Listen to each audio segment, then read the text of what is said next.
नमस्कार, आप देख रहे हैं धर्म और मैं हूं नमिता। धर्म में आज बात किसी देवी देवता की नहीं करेंगे, बल्कि एक ऐसे वृक्ष की करेंगे जिसकी महिमाएं अपरंपार हैं। इस वृक्ष के दर्शन होते हैं महाकाल की नगरी उज्जैन में, जहां भक्त इन्हें पुकारते हैं भगवान सिद्धवट के नाम से। यहाँ सिर्फ एक एक लोटा दूध चढ़ाकर आप न केवल मुंह मांगी मुराद ले सकते हैं, बल्कि पितृ और काल सर्प दोषों से भी मुक्ति पा सकते हैं। कैसे, आइए देखते हैं।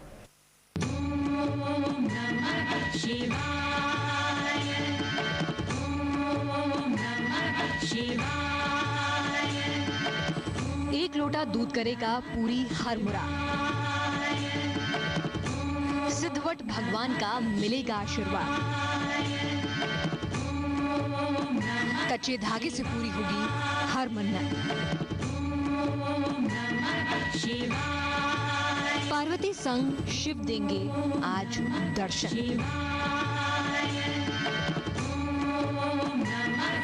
दूध की धार दिलाती है महादेव का वो वरदान जिसे पाना नहीं होता सबके वश की बात। शिव की नगरी उज्जैन, जहां कण कण में बसे हुए हैं शिव,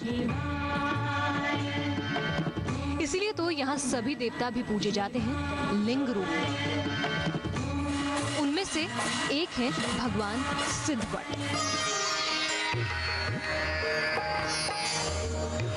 उज्जैन के भैरवगढ़ क्षेत्र में शिप्रा नदी के किनारे बना है वो सिद्ध स्थान जिसे भक्त सिद्धवट के नाम से पुकारते हैं, जहां केवल एक लोटा दूध पूरी कर सकता है आपकी हर मनोकामना।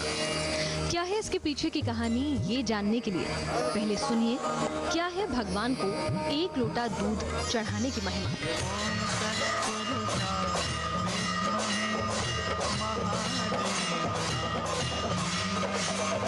भगवान सिद्धवट के इस धाम में कच्चा दूध चढ़ाने का बड़ा महत्व है। वैसे तो भक्त हर रोज ही बड़ी संख्या में यहाँ आकर दूध चढ़ाकर भगवान सिद्धवट से आशीर्वाद लेते हैं और अपनी मनोकामना पूर्ण होने की कामना करते हैं, लेकिन अमावस्या की हर चतुर्दशी को यहाँ दूध चढ़ाने का अलग ही महत्व है। साथ ही जिस भी भक्त की मनोकामना पूरी हो जाती है, वो साल भर तक हर चतुर्दशी को यहाँ आकर नियमित रूप से दूध चढ़ाते हैं।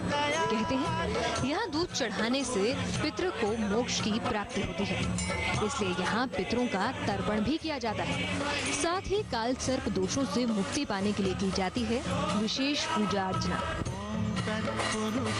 पितरों की शांति के लोग यहाँ दूध चढ़ाने आते हैं। इसके पुराण में इसको प्रेत शिलाचर से बताया गया है। प्रेत मुक्ति के लिए लोग यहाँ प्रणिधान भी करते हैं और यहाँ अमावस्या दिवस को हजारों लोग आते हैं और अपने माता पिता की शांति के लिए, अपने फोर फादर की शांति के लिए दूध चढ़ाते हैं। उससे पितरों का मोक्ष होता है। यहाँ काल सर्प योग का पूजा होता है, नारायण कर्म होता है, नाग बलि कर्म होता है, पितृदोष होता है, पितृ प्रणिधान होते हैं, अंत्येष्टि कर्म होता है, दशा कर्म होता है। जितने भी हिंदू शास्त्र में कर्मकांड होते हैं, सब कर्मकांडों का निदान होता है।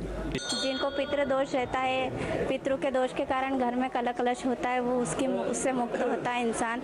और खास में 14 के दिन दूध चढ़ाने से घर में शांति मिलती है।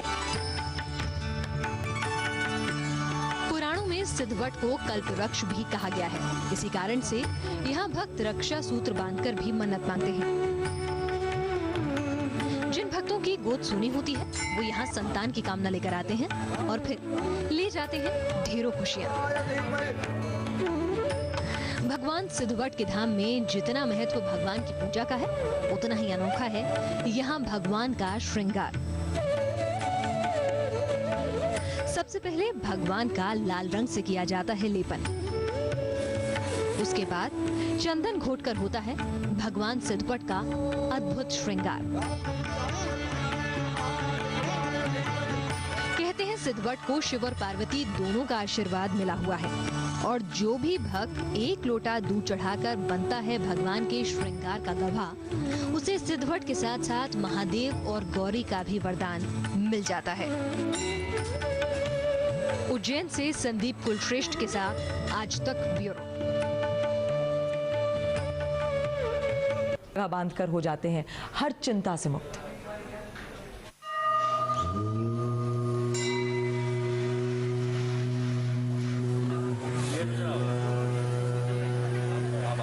सदियां गुजर गईं, युग बदल गए, लेकिन ये स्थान अभी भी हर आने जाने वालों को कहानी सुना रहा है उन पलों की जब उमा रूप में पार्वती ने औघड़ दानी शिव को पाने उनकी जीवन संगिनी बनने के लिए अपना सर्वस्व दांव पर लगा दिया था।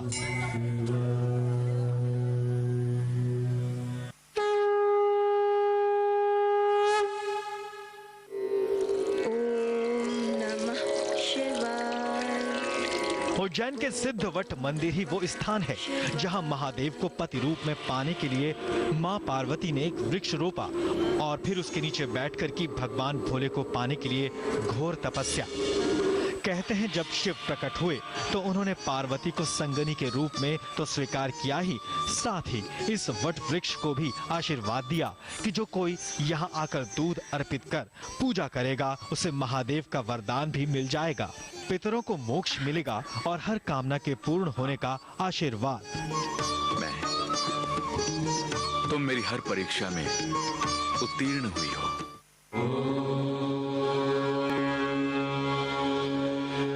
इस धाम से जुड़ी एक और कहानी है जो इसके महत्व को बताती है।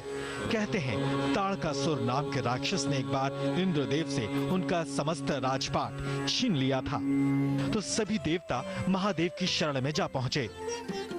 इसलिए महादेव ने कार्तिकेय को इस काम को पूरा करने का आदेश दिया। कहते हैं इसी सिद्धवट के नीचे कार्तिकेय ने युद्ध के लिए सिद्धियां प्राप्त की और यही भोजन भी ग्रहण किया। कार्तिकेय ने ताड़कासुर का वध कर दिया और शिव ने इस वट वृक्ष को सिद्ध वृक्ष होने का वरदान दे दिया। कहते हैं संतान से जुड़ी कोई परेशानी हो या कष्ट हो, यहाँ आकर पूजा करने से सभी का निवारण हो जाता है। इन वटों को कल्प वृक्ष के रूप में मान्यता है। स्कंद पुराण के अवंतिका खंड में लेख है कि माता पार्वती ने सतयुग में इस वट को स्थापित किया और यही कार्तिक स्वामी को देवताओं ने सेनापति बनाया था। तब से यहाँ कार्तिका मेला लगता है और तभी से लोग यहाँ पुत्र कामना के लिए आते हैं। उसके पश्चात राजा विक्रमादित्य ने यहाँ तपस्या किया और राजा विक्रमादित्य को बैताल नाम की तांत्रिक सिद्धि प्राप्त हुई यहाँ से। तब से इस वट में रक्षा सूत्र बांधने की परंपरा है कि यहाँ मनोकामना की धागा बांधते हैं लोग, उससे भगवान उनकी मनोकामना सिद्धि करता है। वो आर्थिक है, सामाजिक है, राजनीतिक है, अन्य कोई भी समस्या हो उसका निदान होता है। उज्जैन में तभी से सिद्धवट की पूजा होती आ रही है।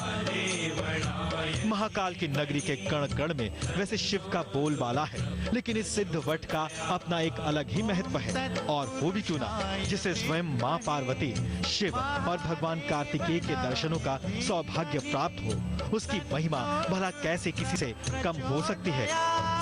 संदीप कुलश्रेष्ठ, उज्जैन, आज तक। वक्त एक ब्रेक का है। ब्रेक के बाद ले चलेंगे आपको मां त्रिपुर सुंदरी के धाम, जहां नारियल चढ़ाकर मांगी जाती है मन की मुराद।